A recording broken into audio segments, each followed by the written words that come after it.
Trading. Honestly, why especially takes head? No, compensate me with my buying bonuses. He could buy the fire rescuer's wife. You serious right now? I'm so sorry, Nahan. You just ruined a $4,000 bag. Let me get you a cloth immediately. The scream came first, then the crash of a silver tray hitting the aisle floor. Adaeze Nwosu dropped to her knees instantly, scooping shattered glass with steady hands while hot coffee soaked into the carpet inches from a woman's designer heels. Her heart hammered, but her face stayed calm. Years of training had taught her that panic never fixed anything at 38,000 feet. Are you serious right now? The woman's voice cut through the cabin, sharp enough to turn heads 3 rows back. Priya Malhotra yanked her Louis Vuitton bag away from the spill as if it had personally betrayed her. You just ruined a $4,000 bag. I'm so sorry, ma'am. Let me get you a cloth immediately. Adaeze reached for the napkin dispenser, her voice even, professional, practiced. Sorry doesn't fix Italian leather. Priya snapped, standing now, drawing every eye in first class toward them. Do you people even get trained before they let you touch real passengers? The words landed like a slap. You people. Adaeze felt heat rise in her chest, but she swallowed it whole. I understand you're upset. I'll have this cleaned right away, and I'll speak with my supervisor about compensating you for. Compensating me? Priya laughed, a cruel, theatrical sound. You can't compensate me. Do you know who my boyfriend is? He could buy this entire airline and fire every single one of you by lunch. Her boyfriend, a heavy-set man in a tailored suit, said nothing, simply smirked into his phone, clearly enjoying the show. Adaeze kept her eyes down, focused on the mess on her hands, on anything but the growing audience. Don't cry. Don't you dare cry up here. Her mother's voice echoed in her memory. Adaeze, hold your head high even when the world tries to bend it. I need your name, Priya demanded suddenly. Right now. I'm reporting you the second we land. Adaeze Nwosu, she answered, steady despite the tremor building in her stomach. Adaeze. Priya mocked the pronunciation deliberately, exaggerating it into something ugly, and a few nearby passengers chuckled awkwardly, unsure whether to laugh or look away. Honestly, people like you shouldn't even be serving first class. This is not the section for you. The cabin went painfully quiet. Adaeze's hands froze over the shattered glass for exactly 1 second, one visible, human second where the humiliation threatened to break through her composure. Then she straightened, gathered the tray, and said only, I'll bring fresh coffee right away, ma'am, before walking briskly toward the galley, spine straight, chin lifted, refusing to let anyone see her hands shaking. CTA, if you've ever had to swallow your dignity just to keep your job, drop a comment below, because Adaeze's story is about to change everything. In seat 1A, a man had watched the entire exchange without blinking. Choi Han-seol sat with his tablet forgotten in his lap, his dark eyes tracking every second of the humiliation with an unreadable stillness that unsettled the flight attendants who occasionally glanced his way. No one on this flight knew his face. He preferred it that way. He had watched Adaeze absorb insult after insult without a single crack in her professionalism, until that 1 second where her hands trembled. That second told him more about her than an hour of small talk could have. In the galley, Adaeze pressed her palms flat against the counter and exhaled slowly, willing her pulse to settle. Her colleague Ngozi touched her shoulder gently. Are you okay? That woman was vicious. I'm fine, Adaeze lied, forcing a smile. It's not the first time. Won't be the last. You know her boyfriend is loaded, right? People are saying he's some kind of investor. You might want to apologize again before landing, just to smooth things over. Adaeze closed her eyes briefly. I already apologized. There's nothing left to smooth. Adaeze, I'm just saying. I know what you're saying. Her voice cracked slightly, the first real emotion slipping through. But I did nothing wrong, Ngozi. I spilled coffee because she moved her bag into the aisle. I have apologized 3 times. At what point do I get to just be human? Ngozi had no answer for that. Adaeze took a steadying breath, straightened her uniform, and picked up a fresh tray of coffee, forcing her professional mask back into place. She had a job to finish, a family back in Lagos depending on her paycheck, and a flight that still had 2 more hours before landing. What she didn't know what she couldn't possibly have known was that the quiet man in seat 1A had already made a phone call from his private line, voice low and controlled, asking a single question that would change the trajectory of her entire life.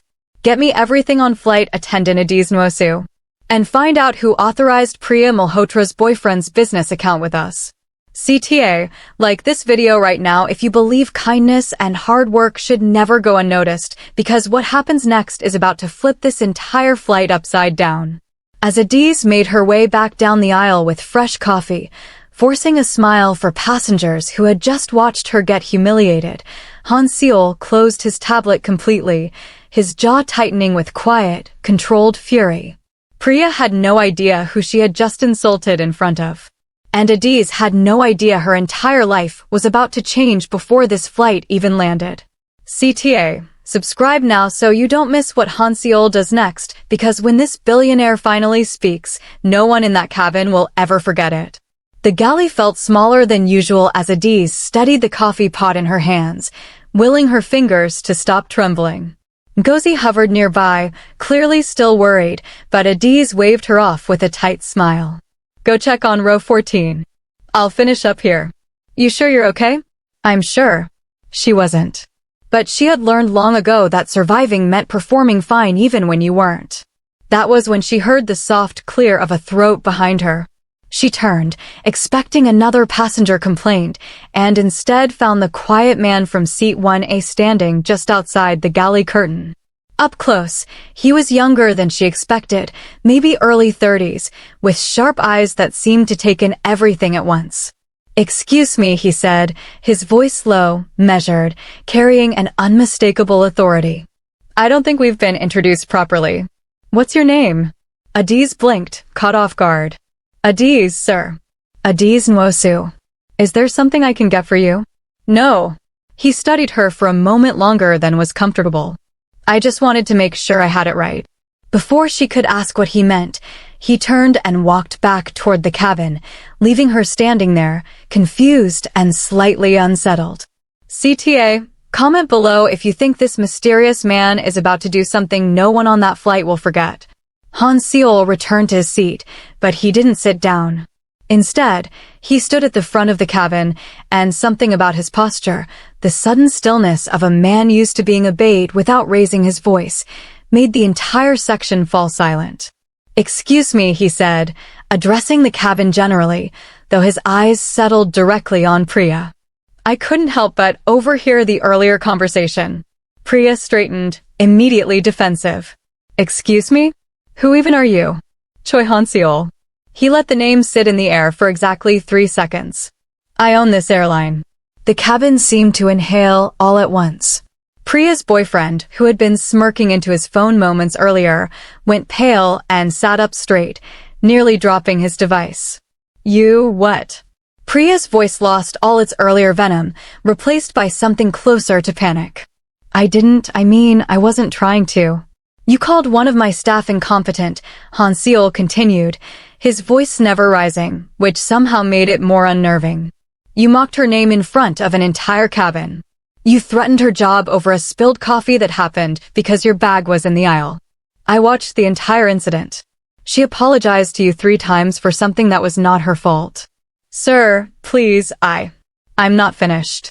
His eyes were cold now, controlled. Miss Nwosu handled herself with more professionalism in the last 10 minutes than most executives I've fired handle themselves in a boardroom. She did nothing wrong.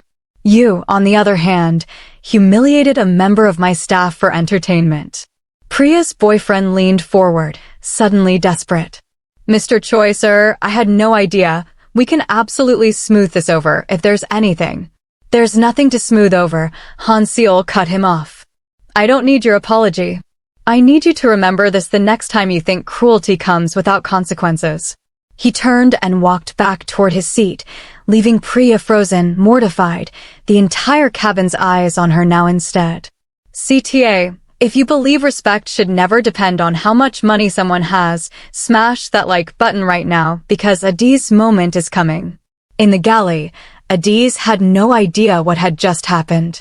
She was refilling a tray when Ngozi burst through the curtain, eyes wide with disbelief. Adaeze. Adaeze, you will not believe what just happened out there. What? What happened? That man, the quiet one in 1A, he just told the entire cabin he owns the airline. He defended you. In front of everyone. Adaeze's hands stilled. What? He said you did nothing wrong. He humiliated Priya right back, in front of her boyfriend and everyone else. Adaeze, I have never seen anything like it. Adaeze pressed a hand to her chest, disbelief and something warmer, something she didn't have a name for yet, rising in her at the same time. She had spent the last 2 hours convinced her job might be in jeopardy, convinced she had to shrink herself smaller and smaller just to survive the flight. And now this. Why would he do that? She whispered, almost to herself. Ngozi shrugged, still stunned. I don't know, but you should probably go thank him. Or something. Adaeze didn't move toward the cabin. Not yet. Her pride and her nerves were both still catching up to what had just happened. CTA, subscribe now, because when this flight lands, Adaeze's entire life is about to change and Han-seol isn't done yet. The remaining hour of the flight passed in strange, charged silence. Priya didn't say another word for the rest of the journey, sinking low into her seat, refusing to make eye contact with anyone. Her boyfriend spent the time frantically typing what looked like apologetic emails. When the plane finally landed and passengers began filing out, Han-seol lingered near his seat instead of leaving immediately. As Adaeze passed by, gathering headphones and blankets, he spoke quietly, just for her. You handled that better than anyone I've ever seen in your position. Thank you, sir. I didn't know who you were. I would have said the same thing regardless. Something flickered in his expression, surprise, maybe respect. I know, he said simply. That's exactly why I said what I said. He left without another word, disappearing into the jet bridge before she could respond. That night, exhausted and still replaying the entire flight in her mind, Adaeze received an email from her airline's HR department.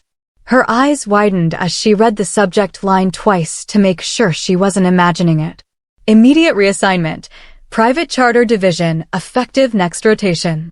CTA, comment reassigned below if you think this is about to become so much more than just a job promotion, because Batch 3 is where things really begin. The private charter terminal looked nothing like the one Adaeze was used to. No crowded gates, no long security lines, just a quiet, glass-walled lounge with a single aircraft waiting on the tarmac, sleek and silent as a held breath. She smoothed her new uniform for the 3rd time, nerves twisting her stomach into knots. When the reassignment email had arrived, she'd read it 4 times, convinced it was a mistake, or worse, some kind of setup. People didn't get promoted for surviving humiliation. Not people who looked like her anyway. You must be Adaeze. She turned to find Han-seol standing near the aircraft steps, dressed down from his suit into something simpler, dark slacks, no tie, sleeves rolled to his forearms. He looked younger like this. Less like a headline, more like a person. Mr. Choi. She straightened instinctively. Thank you for the opportunity. I want you to know I'll take this role seriously. I don't doubt that. A faint smile touched his mouth. You can call me Han-seol. At least when we're not in front of clients. I'm not sure that's appropriate, sir. Probably not, he agreed, amusement flickering in his eyes. Get on the plane, Adaeze.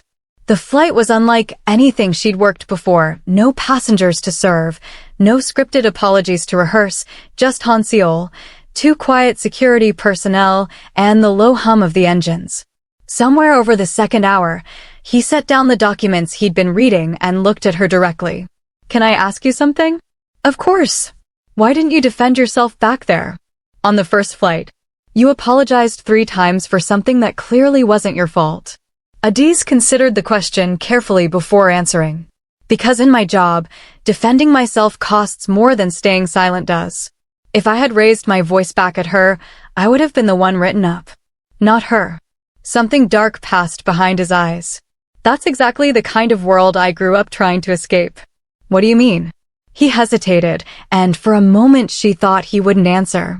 Then, my father built an empire where people either feared him or served him. There was no room for anything in between. I spent my whole life watching people bow to money, the same way that Kevin bowed to me the second I said who I was. His jaw tightened. It made me sick, if I'm honest. Then why say it? Why tell them who you were? Because you needed someone in that cabin to say it, he said simply. Even if I hate what saying it does to people. Adaeze studied him, seeing him differently now, not the untouchable billionaire from seat 1A, but a man carrying something heavier than money ever could. CTA, if you think Han-seol is more than just a rich man with a temper, comment more below, because there's a lot more to his story. 2 weeks into her new position, Adaeze found herself laughing, actually laughing, at something dry and unexpected Han-seol had said about airline food, of all things. It startled her how easily conversation came now, how the silences between them had turned comfortable rather than tense. You're different when there aren't cameras or executives around, she told him one evening as the private jet cruised toward Seoul. So are you, he said. You don't apologize every third sentence anymore. I'm working on it. Good. His voice softened. You shouldn't have to. It was during a layover in Hong Kong that everything shifted. Adaeze was waiting near the private terminal lounge when she noticed Han-seol across the room, phone pressed to his ear, his entire posture rigid with tension unlike anything she'd seen from him before. I told you I'm not interested in continuing that business, he said sharply into the phone, low enough that only she could hear from where she stood. That chapter of my father's life is over. A pause. Whatever the person on the other end said made his knuckles whiten around the phone.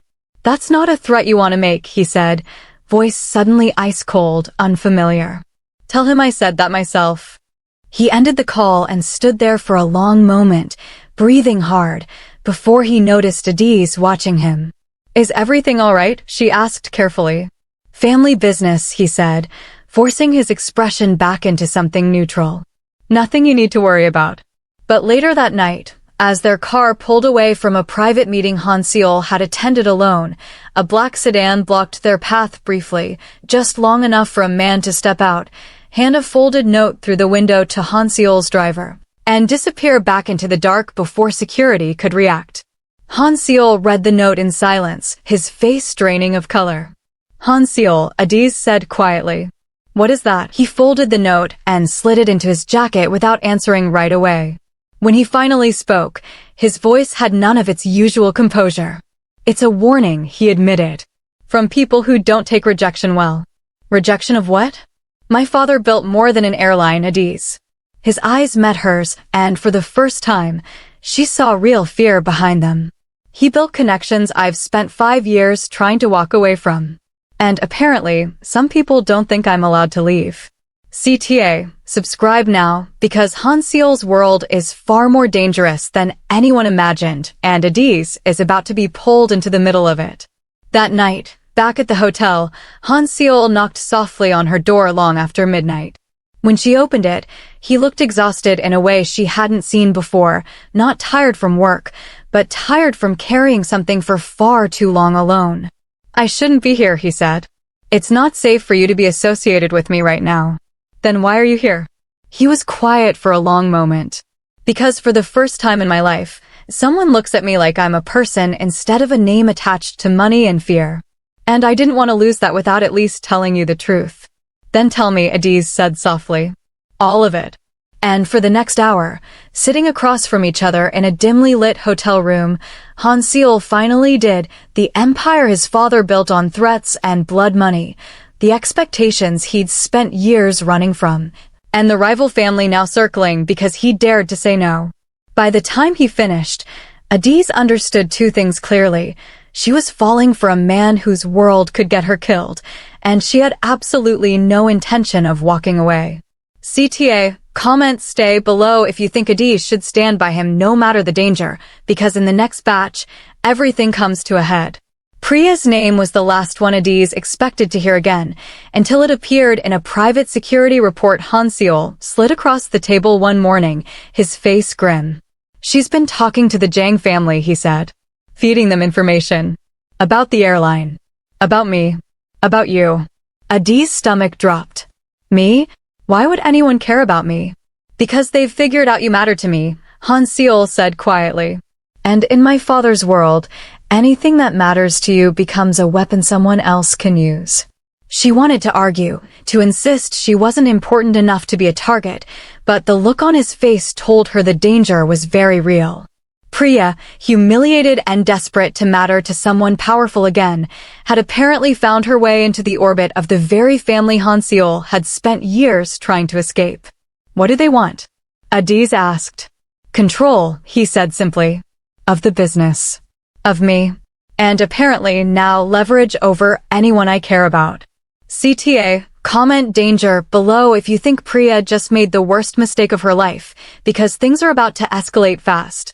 2 days later, Adaeze was cornered outside her hotel by a man she didn't recognize, his voice calm in a way that frightened her more than shouting would have. You should walk away from Han-seol, he said, stepping close enough that she instinctively backed toward the door. While you still can. People who get too close to that family don't always get to walk away clean. Is that a threat? It's a kindness, he said, before disappearing into a waiting car. Shaken, Adaeze told Han-seol everything the moment she saw him, watching his expression shift from concern to a cold, controlled fury she hadn't seen since that first flight. This ends now, he said.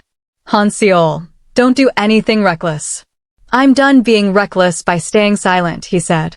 That's what got us here in the first place. CTA, like this video right now if you think Han-seol is finally about to take his power back for good. The confrontation happened 3 days later, in a private conference room Adaeze wasn't supposed to be in, but Han-seol had insisted. If they're going to use her as leverage, he told his security team, then she deserves to see exactly what I'm willing to do about it. The Jang family's representative, an older man with cold eyes and an easy smile, sat across the table, clearly expecting negotiation. Han-seol, your father would have handled this differently. My father is dead, Han-seol said flatly. And I'm not continuing his business. Not the empire, not the fear, not the threats. I built this airline into something legitimate, and I will not let you or anyone else drag it back into the dark. You understand what refusing us means. I understand exactly what it means. Han-seol's voice didn't waver. It means you'll try to hurt the people around me to control me. So let me be very clear. He leaned forward. If anything happens to Adaeze Nwosu or to anyone else I care about, I will personally ensure every legitimate business connection your family has left disappears within a month. I have the resources. I have the lawyers. And unlike my father, I have absolutely nothing left to lose by using them against you. The room went silent. The representative's easy smile finally faltered. You're bluffing. Test me, Han-seol said, and find out. CTA, subscribe now if you believe Han-seol just changed the game completely, because the resolution is coming next. Adaeze watched from the doorway, her heart pounding, pride and fear tangled together as she realized the full weight of what Han-seol had just risked for her. When the meeting ended and the Jang representative left without another word, Han-seol finally turned to her, exhaustion and relief washing over his features at once. Was that reckless enough for you? He asked, a tired half-smile tugging at his mouth. Terrifyingly reckless, she said. But necessary. You didn't have to see that. I wanted to, she said. I needed to know exactly what I was choosing if I chose to stay. He stepped closer, searching her face carefully. And? What have you decided? That I'm not going anywhere, Adaeze said firmly. Not because of the danger, and not despite it. Because for the first time since that flight, someone finally saw me as more than what I could apologize for.